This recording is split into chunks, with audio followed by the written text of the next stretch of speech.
welcome to See You in the Lobby, the first one of the actual 2023 WNBA season. It's back. I feel so good after a full weekend. I know, it was nice. Basketball.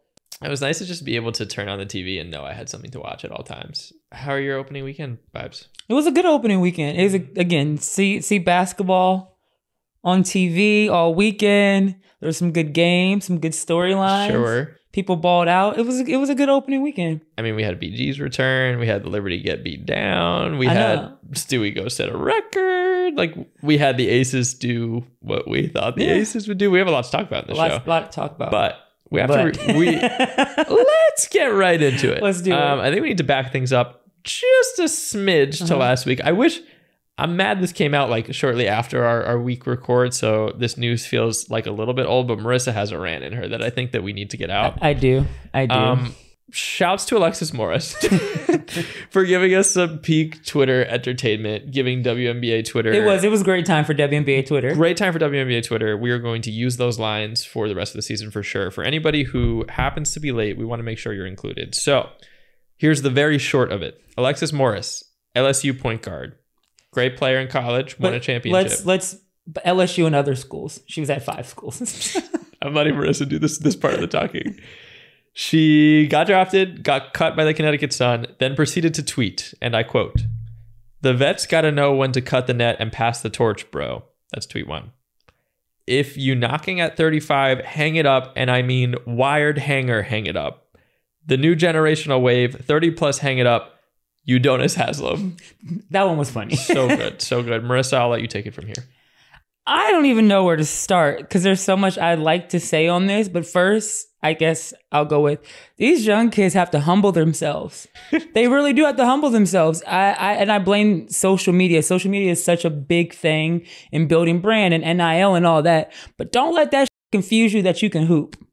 Just because you have a following on social media and people are all about you does not mean that's going to translate. Just because you have 50,000 followers or whatever you may have does not mean you are going to make a team. You have to be able to hoop. And I think now, like, because there's so much a focus on building your brand and having this social media presence, that people are confusing that with being good at basketball. And I think that's a case of it. Obviously, there was so much talk around LSU. They won the national championship with Angel Reese. And we all know those storylines. We don't have to go down that road again. So I think she was feeling herself a little bit. Like, that's not going to translate. And again, the WNBA is the hardest league to make.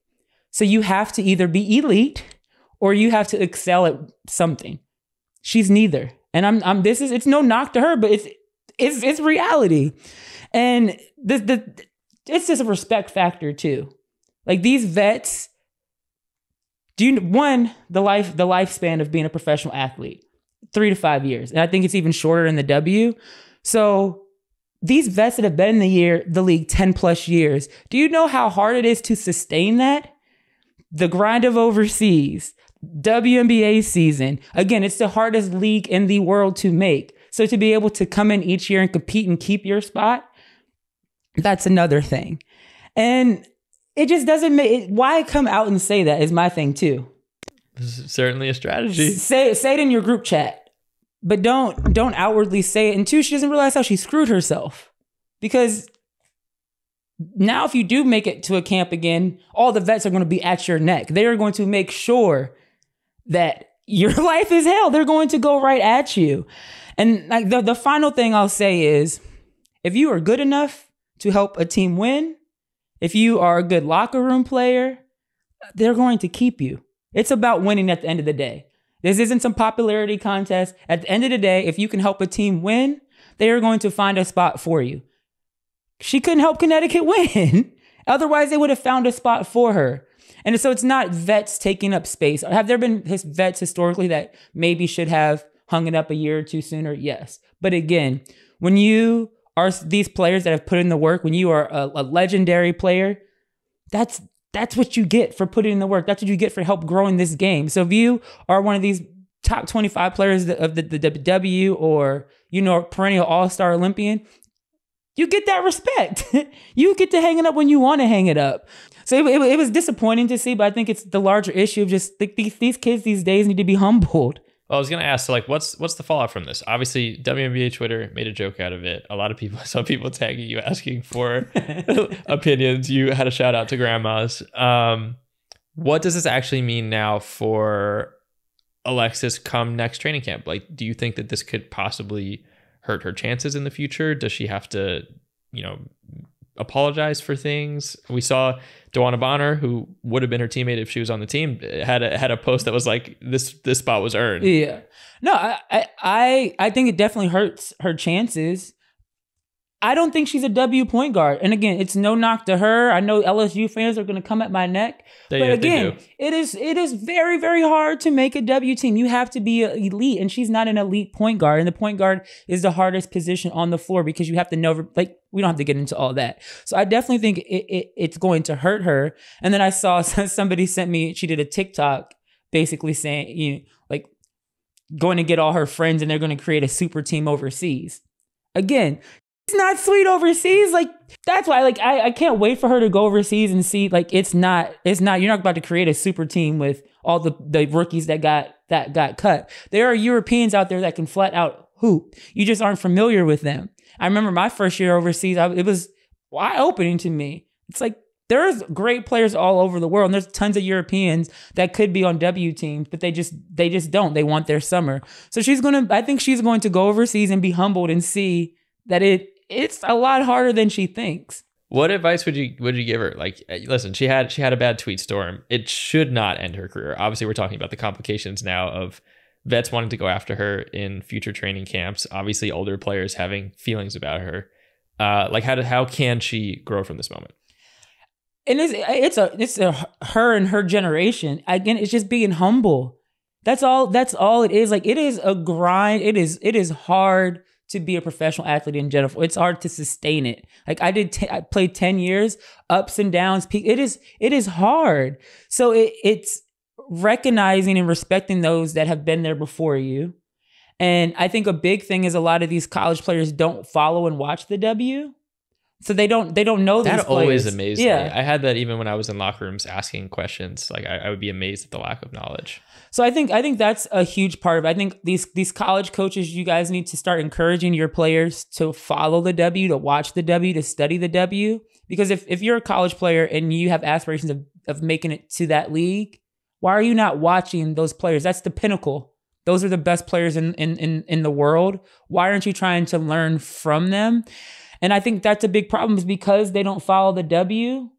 There's that arrogance of, like, we're the best. And then you put the social media hype behind it. It's that arrogance when, no, these are the best of the best. You're talking about all the All-Americans, all the Olympians, sometimes on one team. Yep, literally. So if you had more knowledge of the W, I think those comments would have been. And hopefully Nirvana will be able to pull it up. But even at Gimme Said, we pulled up, like, the amount of draft picks from each year and how many of them are still in the league. And I think it was from the 2020 class. There's only like 8 players from that draft class still in the league. It's only been 4 seasons. Mm-hmm. That's crazy. It's really hard to make this league. Yeah. And it's also like you said too, for the vets, it's really hard to maintain yourself to stay in this league. A 10-year career is that doesn't come very often. It's hard, but I think that's honestly what it boils down to, is that not enough college players follow and watch the W, and that's their fault. Like, then you get to the W and you don't know these players. Like, I was a victim of it. I came in humble.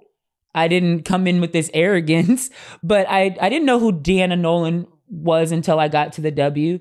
But a lot of it is visibility, because I did watch a lot of basketball. Katie Smith, I got introduced to Katie Smith my second game in the WNBA, playing in Detroit. Like, I'm guarding her. I'm like, God damn. Like, Katie Smith could ball. But again, like, I bet these players don't even know who Katie Smith is.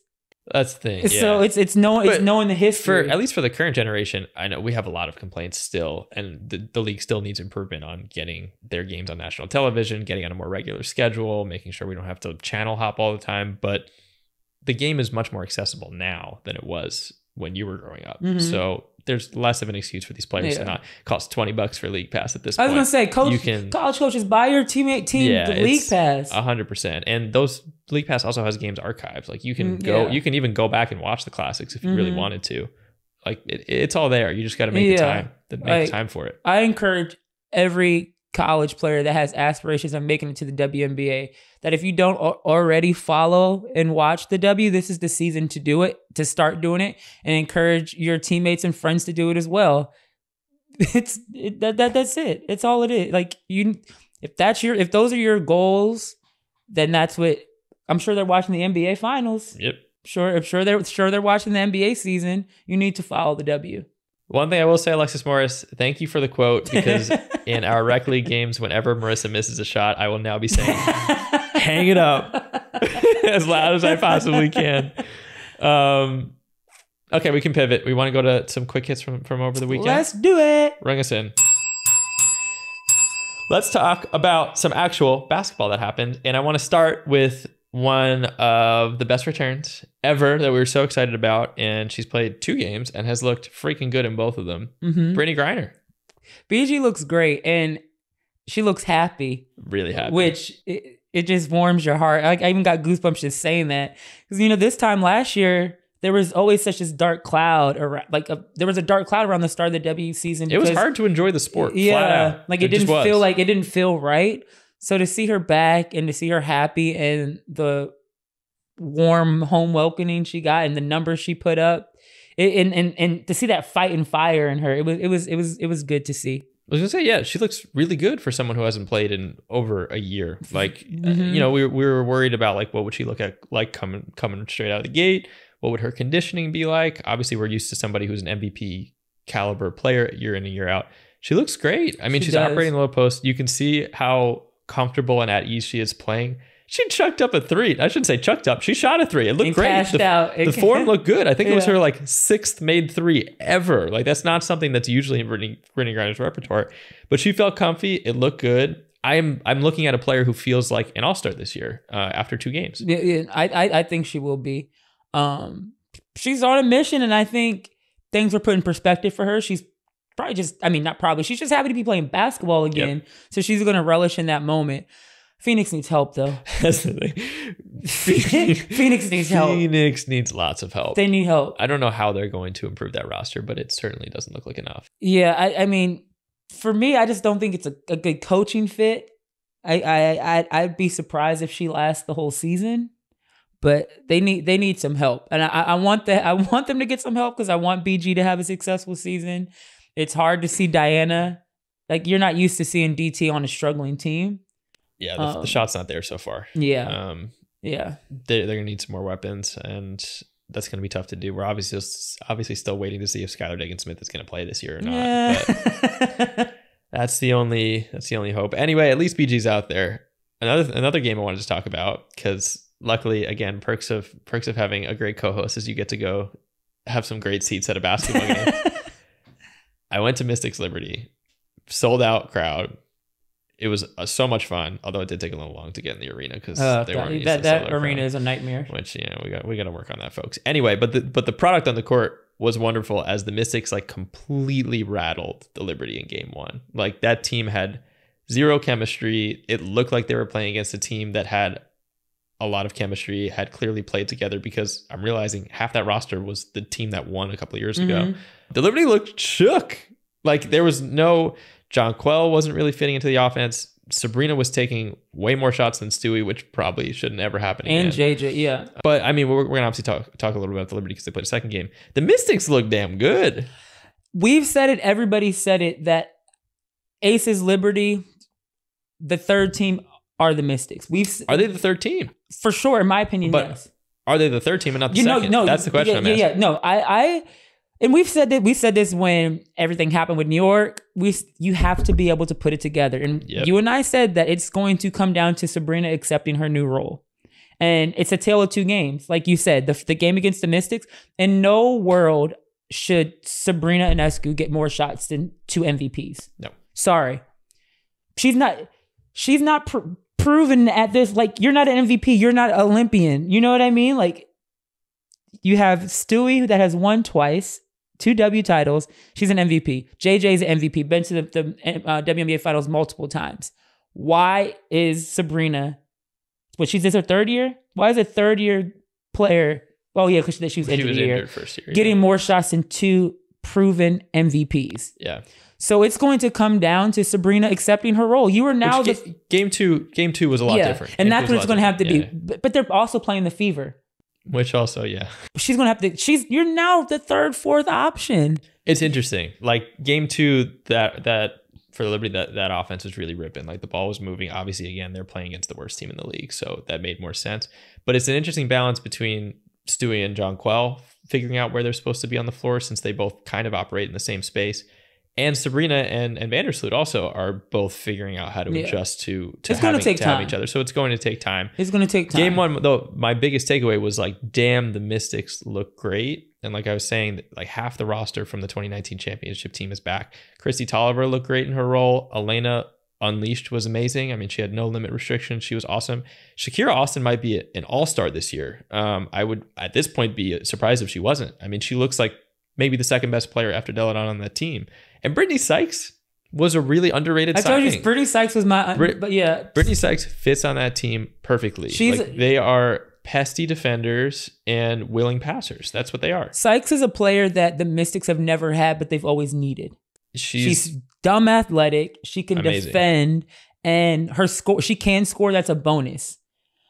And to your point, the Mystics have a lot of players back. They're vets. They're disciplined. They're always well coached. Yep. And you adding Christy is like the ultimate player coach, and the experience she can bring from coaching with the Mavericks.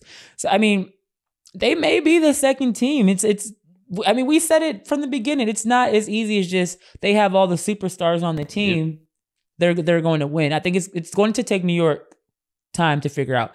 Are we counting them out right now? No. But it's going to take them time. Everything needs context, because again, the Mystics, they look great and they beat the Liberty. They also then lost in Connecticut to Connecticut, who also look great. I was saying, let's talk about, because Connecticut's another team. Connecticut looks, again, I'm not super surprised either. I think it makes sense why the Mystics and the Sun would have their shit together earlier in the season. That core has been together for a handful of years. And I'm going to, sorry, go ahead. No, go ahead. Do your Steph White shout out. I am going to always bring up Steph White, because having played for her, she is one of the best coaches in the game.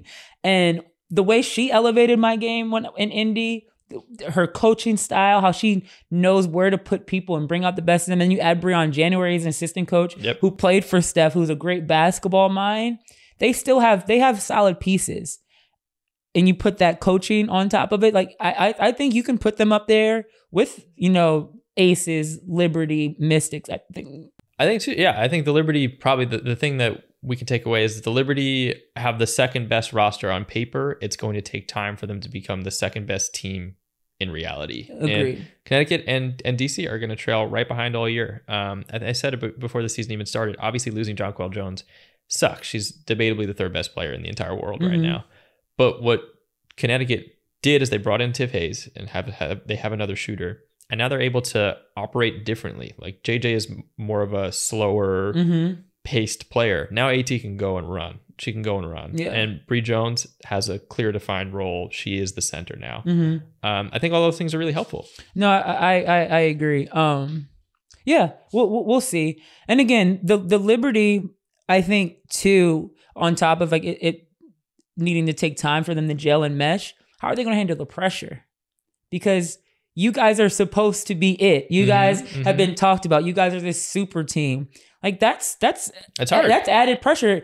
No matter how you can put it out of your mind, but it's always in the back of your mind. I have the one answer, and that one answer is you just simply have to have Breanna Stewart score 45 points. Yeah, easy. It's that easy. Easy. That was insane. That was. I mean, I was just laughing watching that game. To miss 15 for 21. 6 of 9 from 3. I think she had 1 turnover the whole game. Yeah. Which, listen, against the Fever, sure. Your favorite team. I love them, but Stewie was amazing, and I think that it still proves probably Stewie's the clear number 1 option on that team. Yeah. So that offense really needs to operate with her as the focal point still, as great as her teammates still are.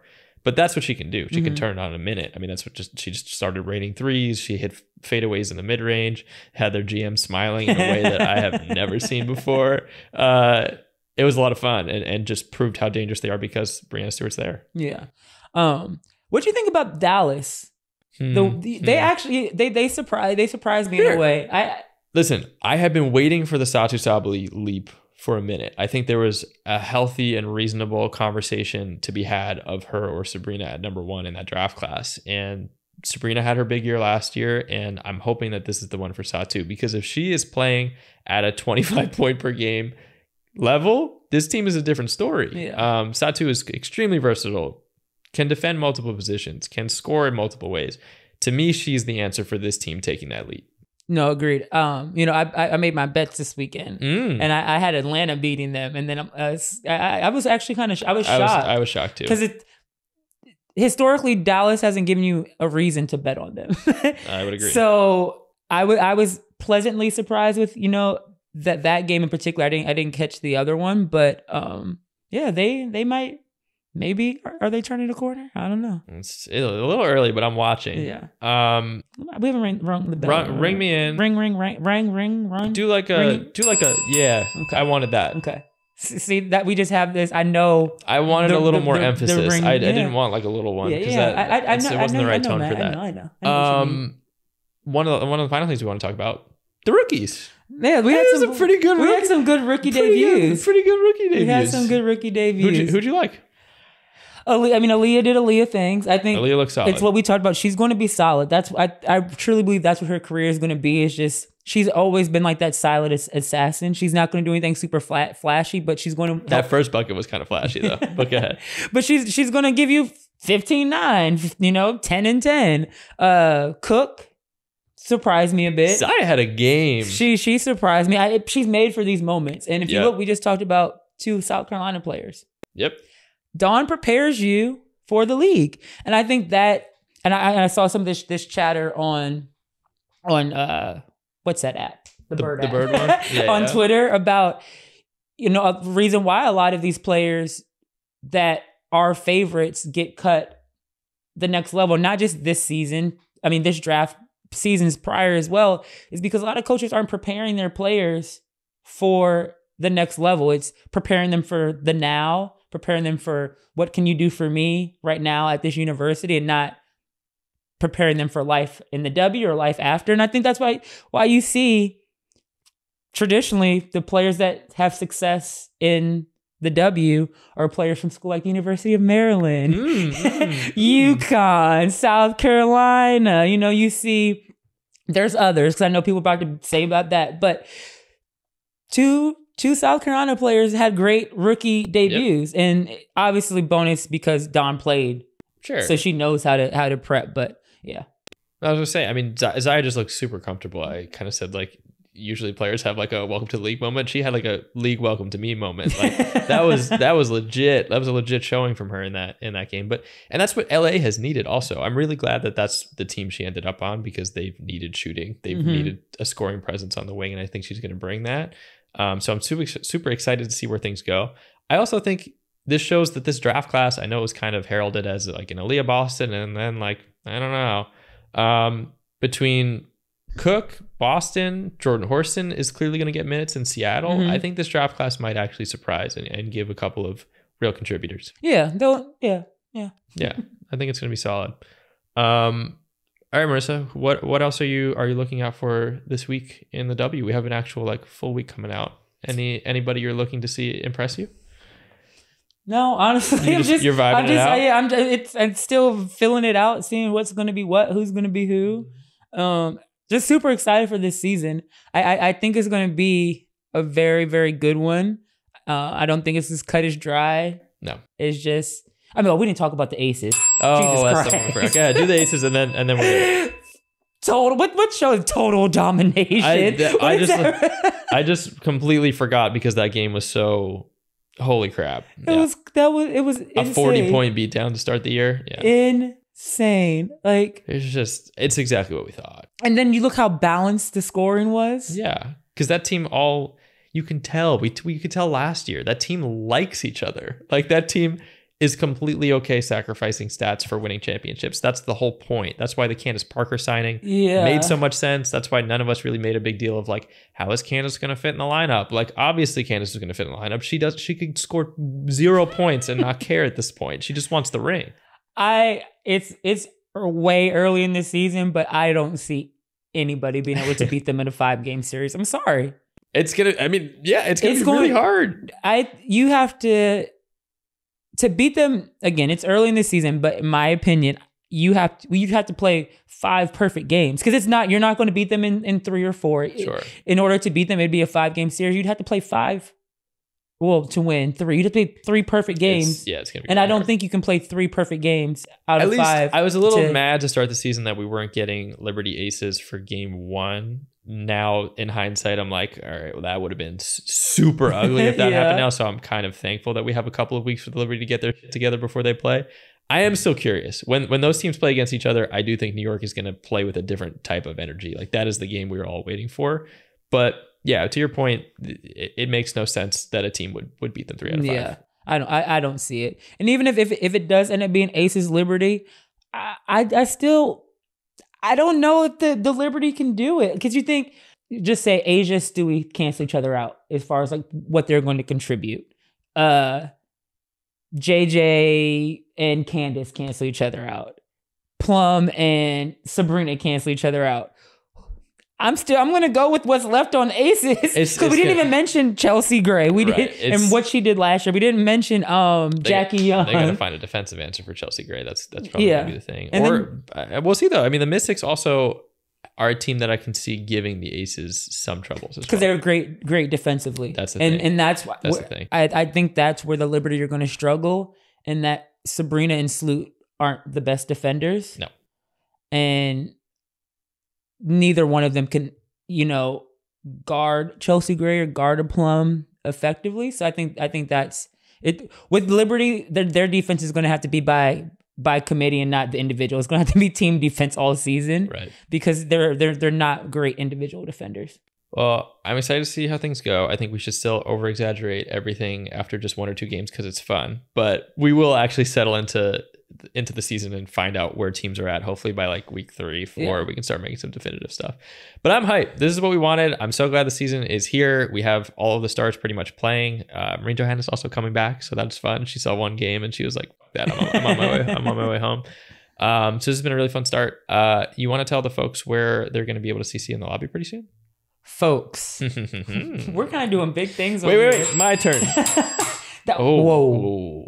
Now you guys see why I'm in charge of that's why I don't ring the bell. Go ahead, Marissa. All right. The new awesome WNBA app, which is super, super cool, by the way. It's great. It is. It looks sleek. Yeah. It functions properly. It's nice. It's checking all my boxes. So we're going to have 2 ways for you guys to get some Matt and Marissa info. See You in the Lobby is going to have clips on the app, so look out for it. Tell your friends, promote it. And then also our company, Gaming Society, we're going to be giving you guys some tips on how to bet on the W. I'm getting very, very good at betting, honestly. So not to brag or anything. I'd listen to my tips. I won some money over the weekend, Matt. Okay. Matt, I haven't gotten Matt on the complete betting train yet, but we're gonna be giving you tips, what to look for, who to bet on, how to bet, more importantly, because we know it's confusing. And then Matt, you want to tell the folks about our game? Yes. Also, if you have not yet signed up to our Kiro game, it is on our website, thegamingsociety.com. If you go to like the little top, it says like the W game, you'll see it. Anyway, it's also on social. Yeah. We are doing predictive questions every week and then some live trivia for some marquee games. So you should hang out in the chat. Me, Marissa, Sierra, we're all there. Win some cool prizes. Vibing. You win some prizes. There's a whole point system. Listen, it's fun. No one else is doing it. It makes live watching WNBA games way more fun. So hope to see you there. Yep. Sign up, win some prizes, beat Matt. That's the name of the game. All right, friends. Thanks for another lovely episode. We will see you for week 2 of the WNBA in week 2. Bye.